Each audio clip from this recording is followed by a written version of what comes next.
সরাসরি দেখতে পাচ্ছেন দিল্লিতে বিজ্ঞান ভবনের অনুষ্ঠান। আয়ুষ্মান ভারতের MOU স্বাক্ষর। সেখানে উপস্থিত রয়েছেন মুখ্যমন্ত্রী শুভেন্দু অধিকারী,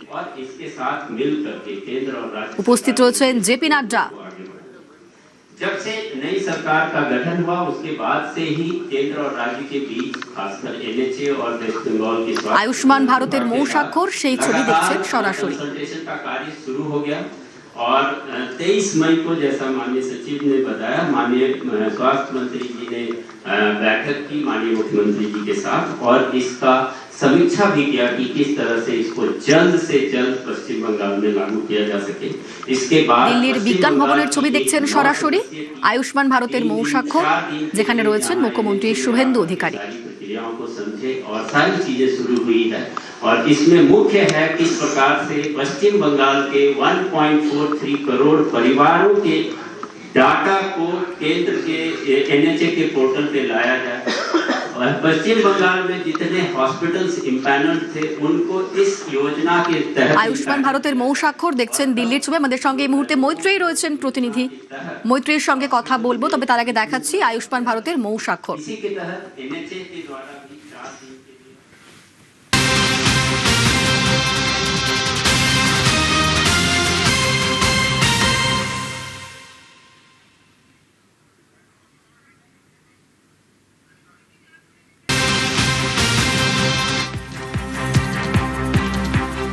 এই মুহূর্তে যে খবরের দিকে নজর রাখবো, অরূপ বিশ্বাস তিনি কি নিখোঁজ?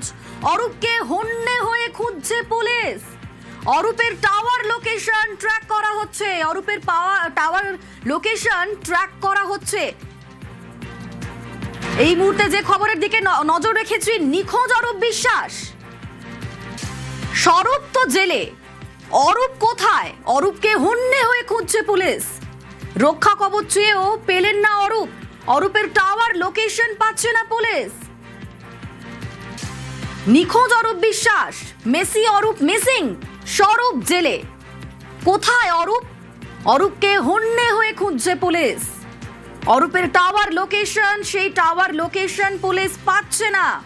আমরা দেখেছিলাম এর আগে অরূপ তিনি রক্ষা কবচ চেয়েছিলেন, রক্ষা কবচ চেয়েও পাননি।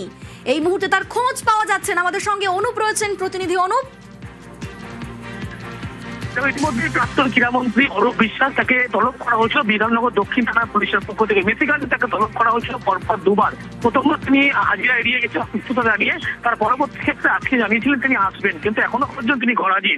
পুলিশের পক্ষ থেকে তার বর্তমান অবস্থান জানার চেষ্টা করা হচ্ছে এবং কলকাতা পুলিশের সঙ্গে বিধাননগর পুলিশ যোগাযোগ করেছিল। তিনি বর্তমান বাড়ির ঠিকানা নয়, নেই বলে এমনটা বলা হচ্ছে। অন্যদিকে দেখা যাচ্ছে তার যে মোবাইল ফোনের বর্তমানে টাওয়ার লোকেশন, সেই লোকেশনও পাওয়া যাচ্ছে, যেখানে পুলিশ সেখানে যদি হানা দেয় তাকে খোঁজ পাওয়ার জন্য।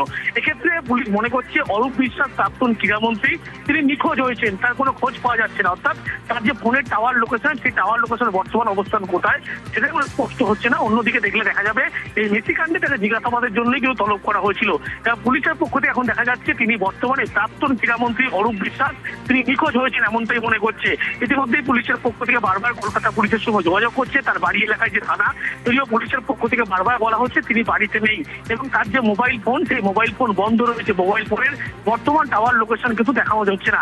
সেই কারণে পুলিশের পক্ষ থেকে তাকে খোঁজ পেতে সমস্যার মধ্যে পড়তে হচ্ছে এবং বর্তমান পুলিশের যে অবস্থান মনে করা হচ্ছে অরূপ বিশ্বাস তিনি কিন্তু নিখোঁজ হয়েছেন। তার বর্তমানে এখনো কোনো রকম খোঁজ পায়নি, পুলিশের সঙ্গে তিনি যোগাযোগ করেনি। অন্যদিকে পুলিশের আধিকারিক তারা কিন্তু বিধাননগর দক্ষিণ থানায় এখনো অপেক্ষা করে তাকে জিজ্ঞাসাবাদ করার জন্য। অনুপ, স্বরূপ তো জেলে, অরূপ কোথায়? তিনি কোথায় যেতে পারেন বলে এখনো পর্যন্ত মনে করছে পুলিশ? কোথায় কোথায় তার যাওয়ার সম্ভাবনা রয়েছে? কারণ তার যে বর্তমান লোকেশন, ফোনের টাওয়ার লোকেশন, প্রত্যেকটি বিষয়ে পুলিশের পক্ষ থেকে খতিয়ে দেখার চেষ্টা করা হচ্ছে। তার ঘনিষ্ঠদের ফোনের টাওয়ার লোকেশন খতিয়ে দেখার চেষ্টা করা হচ্ছে। তিনি কিন্তু বর্তমানে তার ফোন যখন বন্ধ রয়েছে, বর্তমান যে অবস্থান কোথায় সেটা কিন্তু এখন স্পষ্ট হচ্ছে না। সেই কারণে পুলিশের পক্ষ থেকে মনে করা হচ্ছে প্রাক্তন ক্রীড়ামন্ত্রী অরূপ বিশ্বাস তিনি নিখোঁজ হয়েছেন, বর্তমানে তার খোঁজ পাওয়া যাচ্ছে না এবং তার বর্তমান অবস্থান কোথায় সেটা জানার জন্যই কলকাতা পুলিশের সহযোগিতা নেওয়া হচ্ছে বিধাননগর পুলিশের পক্ষ থেকে। ইতিমধ্যে বিধাননগর পুলিশের আধিকারিক তারাও যেমন থানায় সকাল থেকে উপস্থিত জিজ্ঞাসাবাদ করার জন্য প্রয়োজনে কেন্দ্রীয় বাহিনী ডাকা হয়েছে। অরূপ বিশ্বাসের খোঁজ পেয়েই সেখানে কিন্তু পুলিশের পক্ষ থেকে হানা দেবে এমনটাই জানতে পারা যাচ্ছে। কিন্তু তার আগে দেখা যাচ্ছে প্রাক্তন ক্রীড়ামন্ত্রী অরূপ বিশ্বাস তিনি নিখোঁজ। সেক্ষেত্রে অনুপ, তার লাস্ট যে টাওয়ার লোকেশন, সেই টাওয়ার লোকেশন কোথায় ছিল? দেখো তার বর্তমান যে টাওয়ার লোকেশন শেষ পাওয়া পর্যন্ত বাড়ি যে তার সুরুজি সংঘ ক্লাবের কাছে যে বাড়ি সেই বাড়িতেই পাওয়া গিয়েছিল। তারপরে তার বর্তমান কোনো লোকেশন পুলিশের কাছে নেই এমনটাই পুলিশ জানাচ্ছে। তার কারণ তিনি কোনো ঘনিষ্ঠের সঙ্গে যোগাযোগ করেছেন কিনা এই সমস্ত যাবতীয় বিষয় বিধাননগর দক্ষিণ থানার পুলিশ তারা খতিয়ে দেখছে। কিন্তু বারবার দেখা হচ্ছে যে পুলিশের পক্ষ থেকে দাবি করা হচ্ছে এবার অরূপ বিশ্বাস প্রাক্তন ক্রীড়ামন্ত্রী তিনি নিখোঁজ, তার খোঁজ পাওয়া যাচ্ছে না। সেই জন্য কলকাতা পুলিশের সহযোগিতা নেওয়া হচ্ছে তার বর্তমান অবস্থান কোথায় জানার জন্য। অন্যদিকে তার যে ঘনিষ্ঠ যাদের সঙ্গে যোগাযোগ করতে পারেন সেই গোটা বিষয় কাদের সঙ্গে তিনি যোগাযোগ করতে পারেন সেগুলো কিন্তু পুলিশের পক্ষ থেকে যাবতীয় খোঁজ নেওয়া হচ্ছে। একেবারেই স্বরূপের পর এবার অরূপ, মেসি কাণ্ডে গ্রেফতারির আশঙ্কায় অরূপ। রক্ষা কবচে হাইকোর্টে গিয়েছিলেন অরূপ বিশ্বাস, কিন্তু হাইকোর্টে এখনই রক্ষা কবচ পেলেন না অরূপ। গ্রেফতারির আশঙ্কা থাকলে ক্রিমিনাল বেঞ্চে মামলা করুন, এমনটাই মন্তব্য বিচারপতি সৌগত ভট্টাচার্যের বেঞ্চে। এবং এখন যে আপডেট, নিখোঁজ অরূপ বিশ্বাস, অরূপকে হন্যে হয়ে খুঁজছে পুলিশ। অরূপের টাওয়ার লোকেশন পাচ্ছে না পুলিশ। মেসি কাণ্ডে তার হাজিরা দেওয়ার কথা ছিল, তাকে তলব করা হয়েছিল, কিন্তু দেখা গেল যে গ্রেফতারির আশঙ্কায় রক্ষা কবচে হাইকোর্টে গিয়েছিলেন অরূপ বিশ্বাস। যদিও হাইকোর্টে এখনই রক্ষা কবচ তিনি পাননি। গ্রেফতারির আশঙ্কা থাকলে ক্রিমিনাল বেঞ্চে মামলা করুন, এমনটাই মন্তব্য করেছেন বিচারপতি সৌগত ভট্টাচার্যর বেঞ্চ।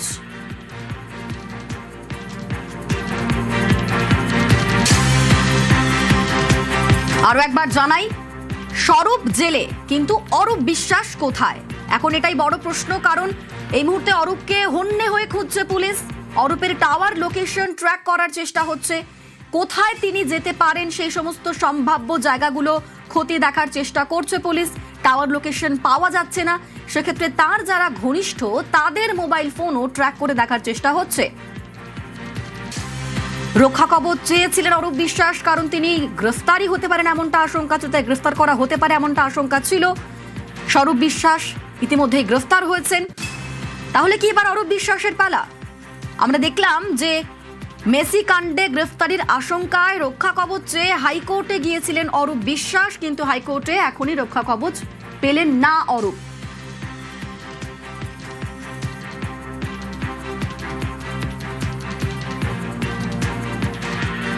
এটাই তৃণমূলের ভবিতব্য, এটা তৃণমূলের হওয়ার ছিল, সেটাই হচ্ছে। তার কারণ হচ্ছে মমতাকেই মানুষ মেনে নিতে পারছে না, মানুষ পরিত্যাগ করেছে। এমএলএ এমপিরা মমতাকেই মেনে নিতে পারছে না, সেখানে অভিষেককে কি করে মেনে নেবে? কি করে মেনে নেবে ওই ডেপো ছেলেটাকে? সে নাকি লিডার পার্লামেন্টের। তো সুতরাং যার সেলফ রেসপেক্ট রয়েছে বা ডিগনিটি বোধ রয়েছে তার পক্ষে মেনে নেওয়া সম্ভব নয়। তারপরে নাকি মমতা ব্যানার্জি মিটিংয়ে বলছেন অভিষেক এলে উঠে দাঁড়াও, স্ট্যান্ডিং ওভেশন দাও। এটা জানি না, এটা যদি কারুর আত্মমর্যাদা বোধ থাকে তাহলে সে তৃণমূল কংগ্রেস করবে না।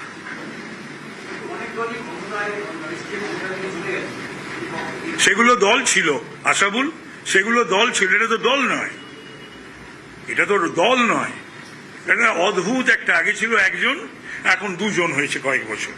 তো সুতরাং এটা রাজনৈতিক দল হলে সেটা বলা যায়, তৃণমূল তো একটা রাজনৈতিক দল নয়, সেটা তো বোঝা যাচ্ছে, সেটা তো আজকে বুঝতে পারছে সকলেই।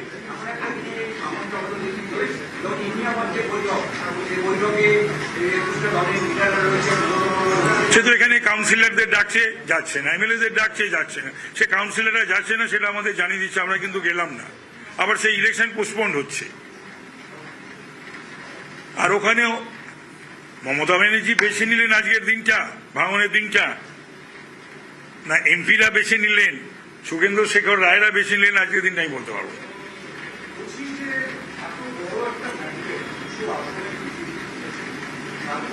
কত কমাচ্ছ কেন?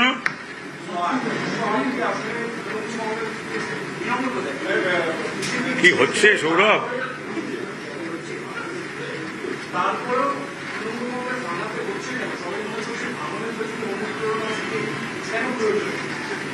আমাদের কোনো অনুপ্রেরণা নেই, অনুপ্রেরণা তো একজনের, আমাদের কোনো অনুপ্রেরণা নেই। আমাদের কেন অনুপ্রেরণা? কেউ যদি তৃণমূল করতে না চায় তাহলে পরে কি বিজেপির দায়িত্ব নিতে হবে যে না ভাই তোমরা তৃণমূলের এমএলএ থাকো, কাউন্সিলর থাকো, রাজ্যসভায় থাকো, লোকসভায় থাকো, এ দায়িত্বটা তাহলে বলো আমরা নিই।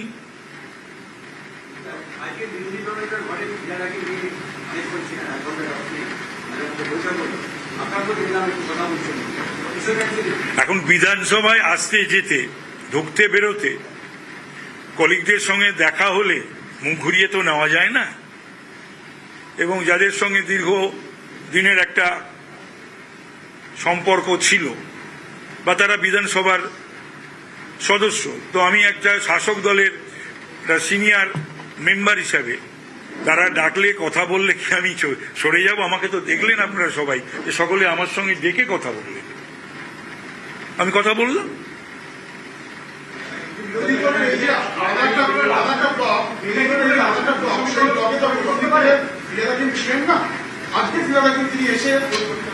সেটা জানি না, সেটা আমি জানি না কটা ব্লক না ব্লক, সেটা ওরা বলতে পারবে। তবে এটা ঘটনা আমরা জানি, ওদের সকলেই তো বিরোধী যারা আছে, আদার দেন আস, আমরা ছাড়া আর যারাই আছে তারাই তো বিরোধী। বিরোধী দলের সদস্য, ওই সকল বিরোধীদের তো আমাদের সময় দিতে হবে, টাইম দিতে হবে বলার জন্য।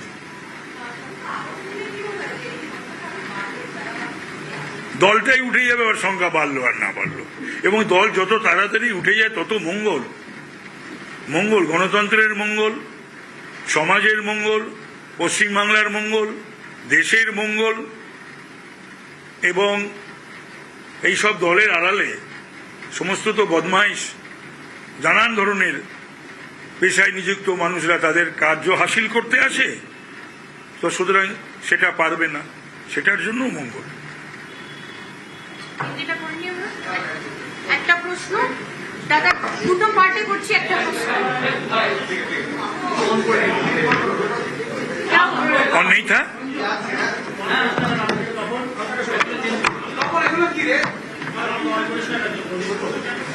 ঠিক আছে, রেডি সবাই?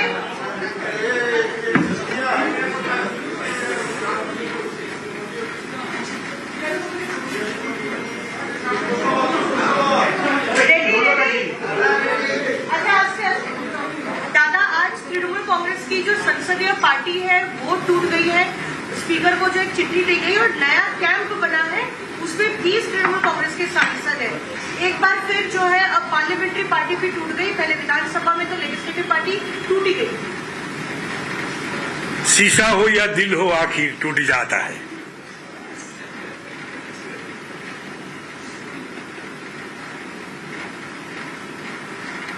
तो दादा, क्या वजह लगती है आपको कि ये जो संसदीय जो पार्टी भी टूट गई है और वो लोग, पूरा पार्टी टूट जाएगी, पूरा पार्टी नहीं रहेगा, रहना नहीं चाहिए, क्योंकि जिस तरह पार्टी को चलाए हैं, जिस तरह सरकार को चलाए हैं, और जिस तरह स्कैम, करप्शन, घोटाला, जिस तरह सबको अपमान किए हैं, अपमान किया है, अपमानित हुए हैं, और जिस तरह पश्चिम बंगाल के जनता जनार्दन ने अपना राय दिए है इस तृणमूल का खिलाफ, ममता सरकार के खिलाफ।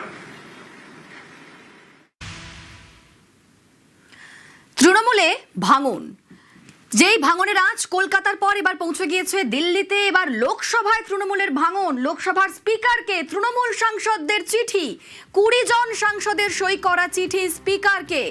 এনডিএ ব্লকের শরিক হতে চেয়ে চিঠি সাংসদদের। তৃণমূলের দলনেতার পদ হারাচ্ছেন অভিষেক বন্দ্যোপাধ্যায়। আমাদের সঙ্গে দিল্লি থেকে রয়েছেন প্রতিনিধি মৈত্রেয়ী। মৈত্রেয়ী, আমরা দেখেছি বিধানসভায় পরিষদীয় দল আগেই হাতছাড়া হয়েছে মমতা বন্দ্যোপাধ্যায়ের, এবার লোকসভা তৃণমূলের সংসদীয় দল, তাতেও বড় সড় ভাঙন। একেবারে দেখো, বড় সড় ভাঙন বলা কম হবে, মানে বলা যেতে পারে একেবারে ভেঙে খান খান। যেখানে 2/3 আসনের প্রয়োজন ছিল, সেখানে এই দলবিরোধী যে বিষয় রয়েছে, দলবিরোধী আইন রয়েছে, সেই দলত্যাগী আইন থেকে বাঁচার জন্য যে 2/3 আসনের দরকার ছিল, তার থেকে অনেক বেশি আসন, অর্থাৎ তার থেকে প্রায় 2 আসন বেশি, 2 সাংসদের সংখ্যা বেশি দিয়ে চিঠি জমা পড়লো। 20 জন সাংসদের চিঠি ইতিমধ্যে স্পিকার অফিসে জমা পড়েছে বলে আমি জানতে পেরেছি, এবং সেখানে তাদের সেই চিঠিতে উল্লেখ করা হয়েছে যে তারা তৃণমূল কংগ্রেসের আর সঙ্গ রাখতে চান না, তৃণমূল কংগ্রেসের আর অংশীদার থাকতে চান না, তারা এনডিএ শরিক হতে চান বা এনডিএ ব্লকের সদস্য হতে চান।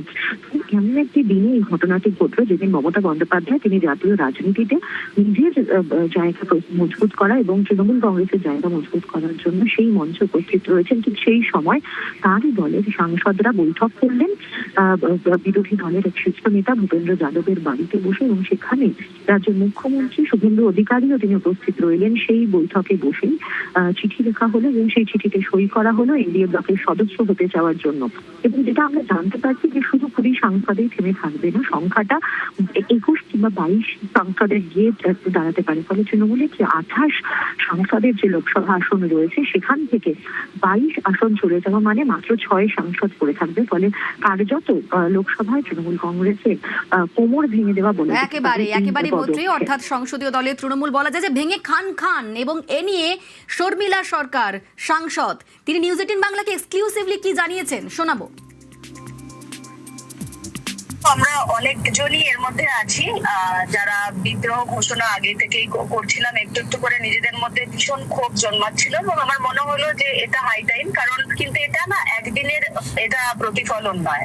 তৃণমূল কংগ্রেস আর একটা ব্লক আমরা তৈরি করছি, আমরা সেখান থেকে আমরা ওদের সাথে বসবো না। আগে তৃণমূল যা ছিল আমরা তাদের থেকে নিজেদেরকে আলাদা করে নিই।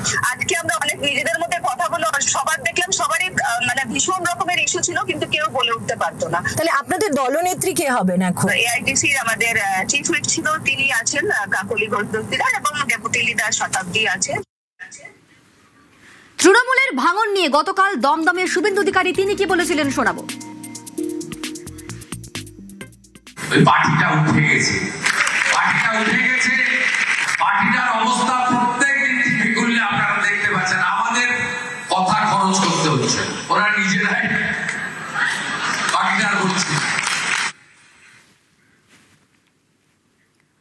আমরা দেখেছি যে তৃণমূলের যে সংসদীয় দল তা একেবারে ভেঙে চুরমার, ভেঙে ছারখার বলা যায়। দিল্লিতে টান নাটক।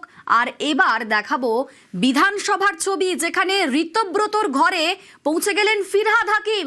তারপরে প্রশ্ন উঠছে, তাহলে কি শক্তি বাড়ছে নব তৃণমূলের? মমতার হাত ছাড়ছেন ফিরহাদ হাকিম। আমাদের সঙ্গে আবির রয়েছেন প্রতিনিধি। আবির, তৃণমূলের জন্মলগ্ন থেকে মমতা বন্দ্যোপাধ্যায়ের একসময়ের সঙ্গেই রয়েছেন ফিরহাদ হাকিম। সেই ফিরহাদ হাকিম তিনি কি এবার দল ছাড়ছেন, মমতার হাত ছাড়ছেন? দেখো, তিনি তৃণমূল কংগ্রেসেই আছেন, তৃণমূল কংগ্রেসের বিধায়ক হিসাবে। তবে তৃণমূল কংগ্রেসের যে নতুন ব্লক, সেই ব্লকে তাকেও শীঘ্রই যোগ দিতে দেখতে পাওয়া যেতে পারে। এবং এদিনকে একটি বিধানসভার অভ্যন্তরে প্রায় যে 1 ঘন্টা 20 মিনিটের তার সঙ্গে বিরোধী দলনেতার ঘরের যে বৈঠক, যেখানে বিরোধী দলনেতা ছাড়া সন্দীপন সাহা তিনি নিজে হাজির ছিলেন, এবারও বেশ কয়েকজন হাজির ছিলেন সেই বৈঠক। এবং বৈঠকের পরও কার্যত দেখতে পাওয়া যায় যে বিধানসভার লবিতে তাকে ঘিরে যে চরম নাটকীয় পরিবেশ লক্ষ্য করতে পারা যায়। সেদিক থেকে বলতে গেলে হয়তো খুব শীঘ্রই হয়তো যোগ দিতে পারেন হচ্ছে ফিরহাদ হাকিম ওই ব্লকের ক্ষেত্রে। এবং তুমি জানো, যারা সই করেছিলেন সেই সইয়ের মধ্যে তিনি নেই। এবং এদিনকে অবশ্য ঘনিষ্ঠ মূলে ফিরহাদ হাকিম তিনি উল্লেখ করেছিলেন যে আড্ডা দিতে এসেছিলাম, আড্ডা দিয়ে গেলাম, আড্ডা দিতে কোনো দোষ নেই, এবং যাদের সঙ্গে দেখা হয়েছে তাদের অনেক বছর ধরে চিনি। আবির, শুধু ফিরহাদ নয়, শামীম আহমেদ তিনিও তো দেখা করতে গিয়েছিলেন ঋতব্রতর সঙ্গে। আজকে মগরাহাট পশ্চিমের বিধায়ক তিনিও ছিলেন, সূত্রের খবর তিনিও বিরোধী দল নেতার সঙ্গে তারও দেখা হয়েছে। তার এলাকার বেশ কিছু সমস্যার বিষয়ে তিনি বিরোধী দল নেতাকে জানিয়েছেন। খুব শীঘ্রই হয়তো তার তরফ থেকে কোনো সিদ্ধান্ত ঘোষণা করা হতে পারে। একেবারে ধন্যবাদ আবির।